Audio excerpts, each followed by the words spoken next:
should have done that. I should have. Has Impact Wrestling succeeded when others have failed? I'm going to break down this. I have to do this video again, so I might as well start from scratch. For those of you who may not know what's going on, Impact acquired by Anthem TV has acquired Access TV. At the time that the acquirement happened, New Japan Pro Wrestling and Women's Wrestling were being broadcast. It was revealed a couple weeks ago that New Japan, going forward, as of the beginning of the year, will no longer be aired on Access TV. It was later revealed that Impact tried to blackmail New Japan into keeping them on the network by wanting to do a cross-promotion crossover. That's the only way that Impact would allow them to continue to air. So I ask again, has Impact Wrestling done what no one else could? It had been that no one else was able to do and put their own nail in their coffin. And the reason I asked that, with them blackmailing a company, and you made a valid point last night, who would want to sign with them? How many of the wrestlers have been blackmailed? Now, you asked for this video, I will hand it over to my partner in crime, Hulk Christopher. We're like the wrestling Bonnie and Clyde. But it's like I said last night. This is something you just do not do. I don't care if you're WWE. I don't care if you're Ohio Valley Wrestling. This is something you just don't do, because Anthem sets a precedent when it comes to Impact Wrestling. They set the standards for what it is now. And you know, we've heard that TNA is going to be going out of business in 4 weeks since it opened. Since the debut in 2002. But it's like I said last night, TNA has been able to rise from the ashes like a phoenix. Sorry for the Harry Potter reference, I couldn't help it. Every time. But now that they've done this, and may I remind you that before Anthem even bought Access, New Japan was on the network. Yeah. And you made a valid point. If New Japan wanted to pursue it, they have a dang good lawsuit, because they still had a year of that contract. I don't know what the original agreement money-wise was concerned, but they could probably get that and then a confirmation sum. And you know that's going to bankrupt Anthem. You know, it's going to bankrupt Impact. Yeah, but here's the thing. With Anthem being as big of a company as they are, New Japan could win the case. Yeah. That ain't what I'm saying. But how much money loss are they willing to take on this Impact thing? I mean, they just acquired Access TV just so Impact would have a better TV. But I've been a follower of TNA since their debut in June of 2002. So ever since it was ran by the Jarretts. Ever since it had their weekly 2-hour pay-per-view. I wouldn't buy every one, but I would try to at least get one a month. That way I could keep somewhat caught up. I would keep an eye on the matches, and when they had their big matches, that's the ones I would buy, including the World X Cup that they had in May of 2004. But I'm very, very concerned at this point, because no wonder the NWA doesn't want to work with them. Yeah. And like I was saying last night, I don't know, a lot of people don't know this, but New Japan still has one active NWA championship that is in New Japan. It's the middleweight, NWA middleweight championship. But now where does Impact go from here? Because, you know, it's one thing to make a promotion mad. It's an entirely different thing to make them mad, then say that they're going to blackmail we're gonna blackmail you. This is just coming at a bad time. And the reason I say that is Impact has been putting on some dang good shows. And you look at the talent pool, but I just don't know if this is a mistake that they could afford to do. It took 2 years for Anthem to get Impact back on a steady schedule. After the hole that the Carters put them in, yes. It took 2 years to get them out of that hole. And now they're creating another hole. They have created a hole for themselves. And I don't know if they'd be able to bounce back. And it's like I said last night in my video. Anthem, you have lost all respect for me. From me. Yeah, I mean... You've also lost my viewership. Well, I would probably watch it just so I can honestly give an honest opinion if I'm ever asked. Because I do have a few viewers that do ask my opinion on Impact. So I will watch it just for that simple fact. That way I can give my honest opinion on it. But do you think any promotion is going to want to work with Anthem? Not unless they have no TV exposure as is. I mean, yeah, there's CZW, but no, I don't even want to think about that. I'm talking more of an indie promotion that's never had a TV exposure. Oh. Like a House of Hardcore, Tommy Dreamer. But Tommy is very strict on who he will work with, and he has a set of conditions that has to be met before they will even... And one of them conditions is he has final say on what happens with his guys. If he doesn't like it, he can pull them. You know...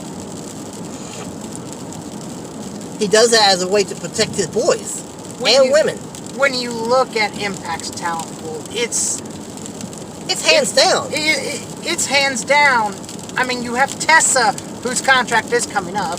And I don't think she's resigning. I think Impact is trying to gonna try to give her the world title to keep her. But after this has been revealed, does she even want to stay? I don't think anybody wants to stay with a company that's going to blackmail and promotion. How much is her dad in her ear? They probably talk every day. Or at there's least Tully Blanchard, and then there's her godfather, Magnum TA. How much are both of them in her head? Well, Magnum hasn't been seen in... He still pops up on some of her matches. Oh, he does? He was at All In when they had that match at All In. And there was another one that he popped in and she actually embraced him. So he still shows up. He's in pretty rough shape, so he doesn't make it weekly doings of it. But to answer your question, has Anthem killed Impact? I believe so.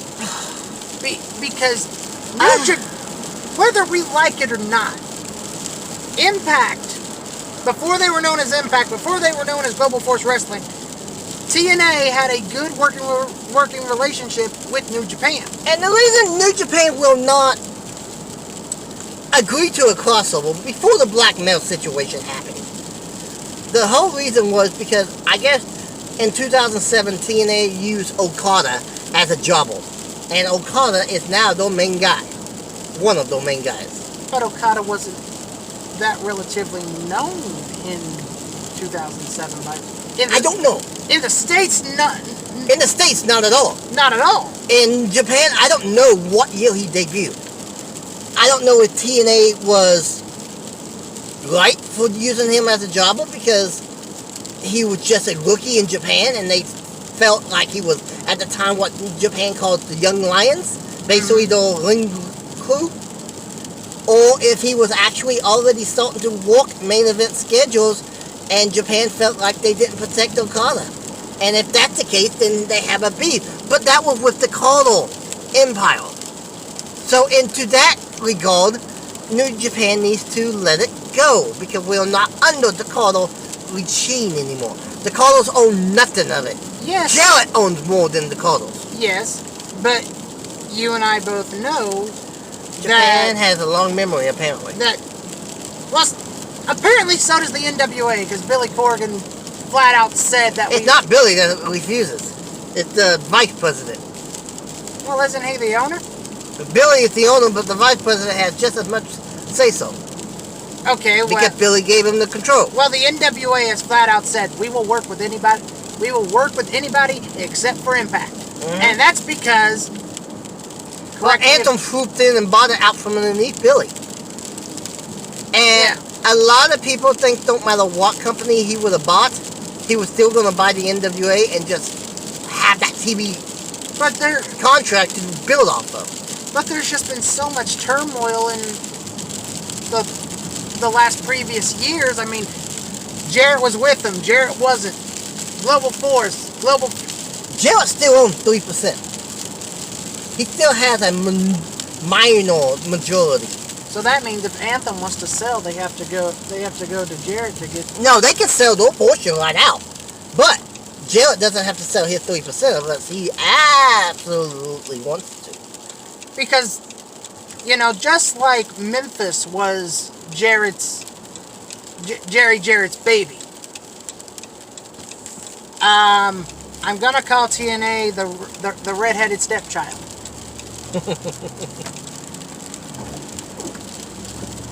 Well, I just think I think Impact made a huge mistake. And we may not know the full blunt of this for a couple years, but I've always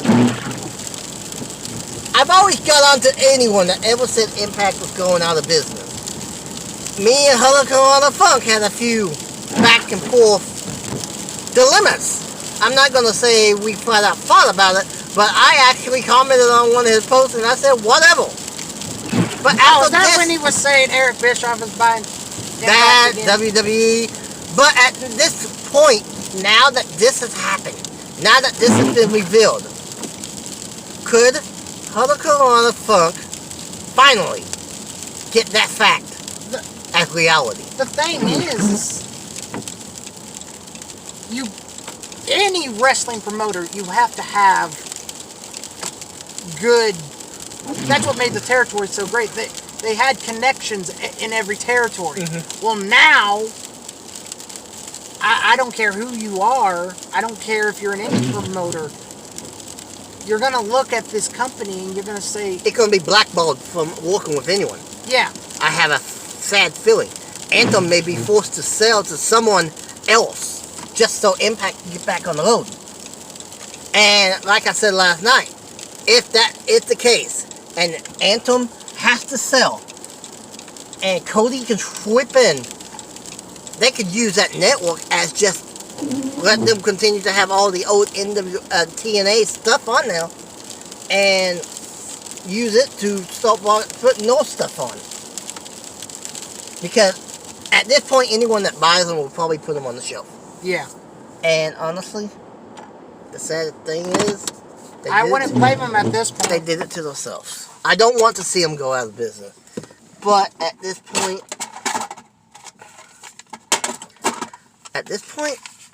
I don't know anymore. I don't know about either. Impact. I'm going to leave you with the video for a few, so just start talking.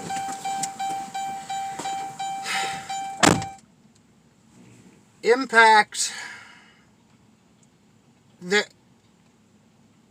I don't know what to say. Impact has brought us some amazing stars. Samoa Joe, AJ Styles,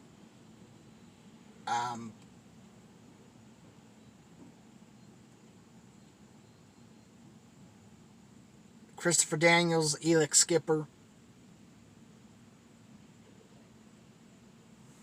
even Senshi, aka Kaval.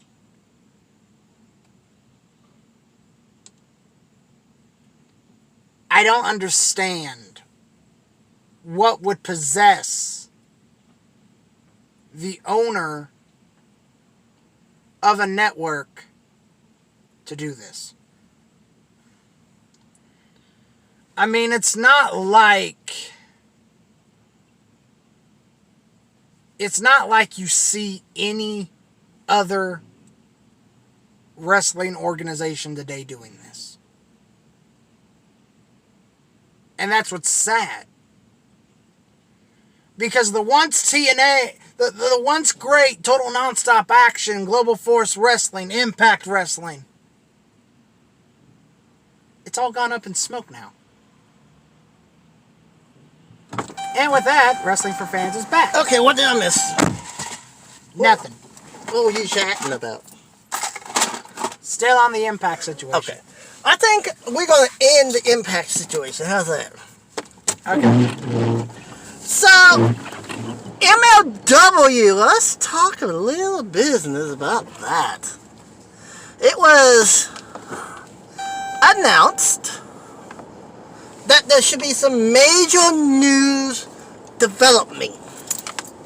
A couple days later, the report was it was going to be some major news concerning a potential new home for TV. So first, I want to touch on something before we touch on the potential new home. Okay. They still have a year on Fusion, aka beIN Sports. So, yes. My curiosity is, are they going to be shooting multiple series now? Or are they just going to,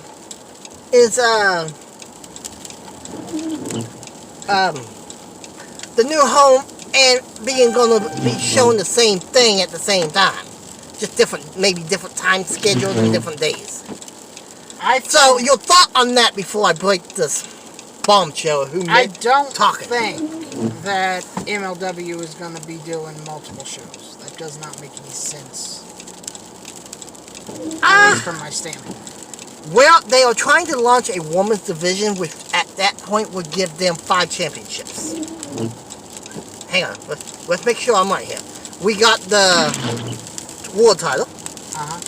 We got the one that Teddy Hart had. We got the one that MJF Buddy had. The tag belts. And now it's fixing to be a woman. So we got 5 divisions. And only 1 hour of beIN Sports a week. So they could technically launch another hour series and be okay. I would like that. Now, I wouldn't do a whole 2-hour broadcast somewhere. I would keep it at a 1 hour on beIN Sports until the contract expires, and then 1 hour on the new home. Now, the potential new home. When I read this, I had to reread it because this channel has never, ever had wrestling on their network. However, they were one of the front runners for AEW before TNT got the final win. The biggest potential that I'm hearing is Showtime. I've also heard rumors of maybe WGN again, America, which, as we know, have been the rumor for the past. They was a high runner for the AEW as well. Yeah. So, first I want where you think it may go, and second, what you think they would air. Is it going to be Fusion, or is it going to be an alternate? And the contract with beIN Sports, is beIN Sports going to allow them to opt out, or we're going to see 2 broadcasters, maybe the same episode, but on 2 networks? I think if MLW wants out with beIN Sports, they're going. I think beIN Sports will have to offer them an opt out.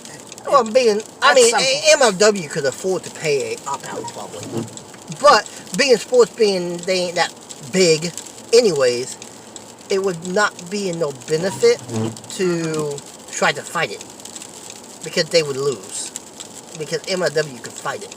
Now, as far as where I see MLW headed, it's a toss-up. I don't think it'd work well for Showtime. I think it'd be better off WGN because Showtime is centered around their whole movies and everything like that. They do sports too. That's HBO. They do boxing all the time on Showtime. And with wrestling now trying to move away from a entertainment aspect and more into a sports environment type thing, it could potentially work. Maybe they do a short-term contract to see how the fans will respond to it. Maybe a year contract. 2-year max. And as far as what the network would air, they have a lot to air. Well, remember, they have those semi-annual, what you could consider pay-per-views. Yeah.